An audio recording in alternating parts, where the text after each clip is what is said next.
ওরে বাবা, ডেকোরেশন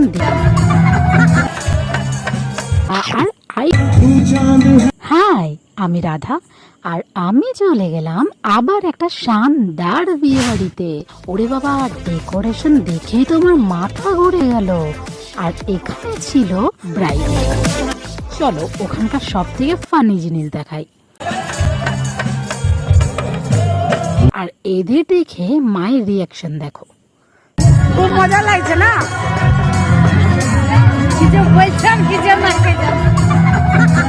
তারপর তুলছিলাম মায়ের সাথে ফটো, বোনের সাথে ফটো, আর এমন হাসছিলাম যেন সবাই আমাকেই দেখে। তারপর ঘুরে দেখলাম সব স্টার্টার।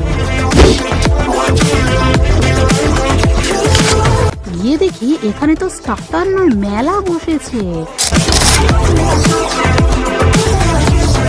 আর এমন কোনো জায়গা নেই যেখানে স্ক্রিন নেই। তারপর খেয়ে নিলাম বেবিকর্ন, ভেজিটেবল, পাপড়ি চাট, ফুচকা আর আইসক্রিম দিয়ে। এখানে হচ্ছিল গান। তারপর গেলাম মেন কোর্সে। দেখো মেনুতে কি কি ছিল। এই যে খাবার, আর আইসক্রিমটা কিভাবে স্কিপ করব। তারপর কি চললাম বাড়ি। এই যে সাবস্ক্রাইব।